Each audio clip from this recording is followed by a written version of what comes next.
Dan Forster is falling with many other people in a destroyed city. They all fall into the pool on top of the building and Dan is shocked by the scene. At present, Dan is a biology teacher and a former military soldier. He has a 6-year-old daughter Murray and his wife Emmy. They are celebrating Christmas with their neighbors. Dan tells Emmy he applied for a job at a prestigious research center and he'll be busy for a while. Amy tells him that the party has started and you are going out. Dan says I will join in a bit and walks out while talking on the call. The man on the call tells him you've got a great experience but they hired another person. Dan angrily shouts and kicks out the dustbin. He sadly goes inside and starts watching the football match with his daughter. Murray tells him I want to be a scientist like you and Dan loves her. During the match, a sudden flash of light emerges from which a squad of Black Ops soldiers emerge. Led by Captain Harder who says they arrived from the year 2051. The Earth will be destroyed by alien intruders and she asks for help to save mankind. Everybody is shocked to see this scene. 12 months later, every country took this seriously and decided to fight together. Many soldiers were sent in the future but nobody returned alive. In the world of the future, the human population is only 500,000. The government starts sending civilian soldiers but only 20% come alive. People start anti-war protests all around the globe while the governments don't want to stop sending people. Dan is teaching chemistry to the class but none of the students are interested. The students say the aliens will wipe out humanity and Dan tells them it's 30 years from now. Seeing them scared, Dan asks them not to lose hope. While he is talking to the class, he receives an alert to report to the military base. The officers check his files and he is told that you have been selected for the war. Dan doesn't want to go but they tell him you already served in the military, that's why you've been selected. They put his arm in a machine and tell him you will die after 7 years. The machine attaches a device to his wrist to facilitate his jump into the future. The device can keep track and if he tries to evade the draft will result in his imprisonment, and one of his family members will take place in the war. They order him to report at the base for the basic training after 24 hours. Emmy is taking a therapy session with those people returned from the war. One of them tells her about the aliens' clicking and their power to kill humans. The man says we don't know how to kill them and we will lose the war. Dan arrives and shows her the device. Emmy says only 30% are returning with injuries and she asks him to hide somewhere. Dan tells her I've 24 hours and they can track me with this device. She asks him to get help from his father who can remove this device and arrange them in a hiding place. Dan doesn't want to see his father but Emmy asks him to do this for their daughter's future. Dan pays a visit to his father James, a former tech engineer and pilot who now works illegally. James checks the device and says it attaches to your pulse and you came to the only guy who can do this. Dan talks about his work and James throws water on him to check if he attached any wire to his body. Dan gets angry calling him a liar and refuses to take his help. On returning home, Emmy becomes sad to see the device. Dan tells her to take of Murray as he is going to save her future and promises that he'll come back. Murray is playing outside and Dan tells her about the mission, making her upset. General Dodd urges a new batch of civilians for the war.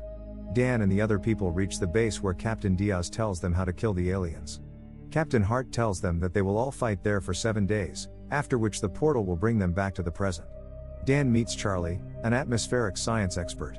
Charlie shows Dan a man named Dorian, who wears alien's bone necklace and goes to the war for the 3rd time. Before their training can completed, an emergency loop activates that takes them to the future. The team landed in Miami City due to the loop's malfunction, as we see in the opening scene, and many of them died. They see the whole city is burning and the white spikes are killing soldiers with infinite speed. Colonel Forster talks to Dan and gives his team a task to evacuate the team of scientists from the research lab. Dan leads his team toward the building and after checking the surroundings they enter the lab. Inside the lab, they find everything is destroyed and a dead alien. Dorian cuts its teeth for the memory. They also find the team has been killed by the creatures and the colonel orders Dan to get the hard drives and the biological material. While Nora and Cowan see the aliens surrounding the building. The army sets out to drop bombs on the city and Dan finds the biochemicals. The colonel tells him to get out of the city as they have 20 minutes before they drop bombs. The team is attacked by the aliens but manages to escape the building. The jets start dropping the bombs and the team still struggling to evacuate the city. Cowan and Nora are injured by the aliens and sacrifice themselves to save the others. The bombs have been dropped and the whole city filled with aliens is destroyed. Dan wakes up at another base only to find Charlie and Dorian alive by his side. Dorian blames him for the others' deaths and Dan says I was trying to save them but we failed. Dorian says whatever we try, nothing matters because we don't know how to stop them. Dan asks if nothing matters then why are you here for the 3rd time? Dorian tells him I've got cancer and I'm gonna die the way I want to. Dan meets Colonel Forster, and after talking to her for a while, she tells him, "I'm your daughter Murray." She tells Dan that she chose science and becomes the lead researcher for the Air Force. Murray says the end is near, and within the next few weeks, the human species will disappear. She tells him, "I called you here for a reason, not to spend time with my father." Dan asks her the reason, but she refuses to tell him, saying, "You'll find out at the right time." Murray then shows him a video of a female white spike, rare, and her birth rate is too extreme. She introduces Dan to her team for the next extraction mission. She tells him that female poison can kill the male spikes. Dan says, "We need to kill the female," and she tells him our next mission is to catch the female. If they can create a poison to kill the female, then by killing her, they can wipe out their entire species at once. They leave for the mission, and Dan sees the creature is everywhere on the island. Reaching the place, Murray goes inside the nest with her team to cage the female. The female is aggressive and attacks many soldiers, killing them in seconds. Dan watches the male spikes coming to save the female, and he also jumps down to help Murray. Dan cuts Spike's tail, which helps them to take control and put her into the cage before the male spikes attack. The helicopter sets out to take the female while Dan and Murray start escaping by the vehicle. Murray shoots aliens with the machine gun, and the duo manages to escape the area. After the battle, Murray tells Dan that you left in the past and never came back until her mother died. Dan doesn't believe this, but when she tells him about his death, he remains silent. They reach the Deep Swell 9, the safe zone built at the sea to research and facilitate the soldiers. They tie the female with chains, and Dan joins Murray in the lab for the research. Murray takes out the female blood to mix it with chemicals to create the poison. She starts creating the poison, but the process fails every time. She loses hope and tells Dan to rest, as his 7 days will be completed tomorrow. At first, Dan agrees to leave, but then comes back saying he can't leave her in this situation. Murray says the sequence has failed, and without poison, they can't wipe out this species. Suddenly, the bond completes and the poison has been created with R9 chemical.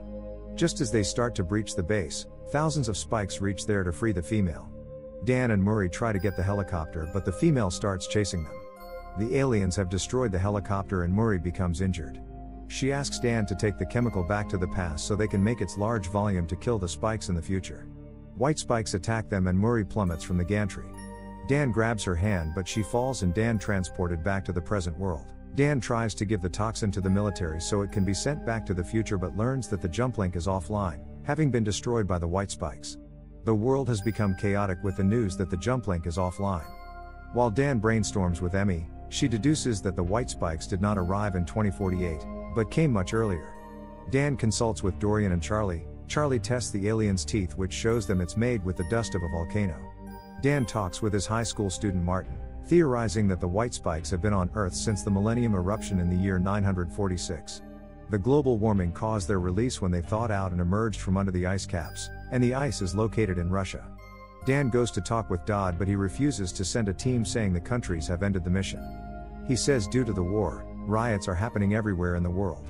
Dan approaches his father to seek help, and after listening to the scene, James agrees. Dan set out with his team for the mission, taking poison in heavy quantity. The team finds a crashed alien ship at the Academy of Sciences glacier on Komsomolets Island. They debate telling the world about the problem, but decide to end the threat right then and there. Once inside, they realize that the white spikes are not aliens themselves, but rather bioengineered organisms, possibly used as a planet-clearing weapon or cattle by another alien race. The team injects several of the dormant white spikes with the toxin. This kills those injected but wakes the others, and most of the team is killed. Terminally ill with cancer and wanting to die on his terms, Dorian remains behind to blow up the ship with C4, and the explosion kills all but one of the white spikes. Dan and his father track down the one female who has escaped, leaving them and Charlie as the team's only survivors. The war is averted and humanity is saved. Dan brings James home to meet his wife and daughter, determined not to make the same mistakes that Murray had warned him about from her future. Thanks for watching. Don't forget to like and subscribe for more amazing videos.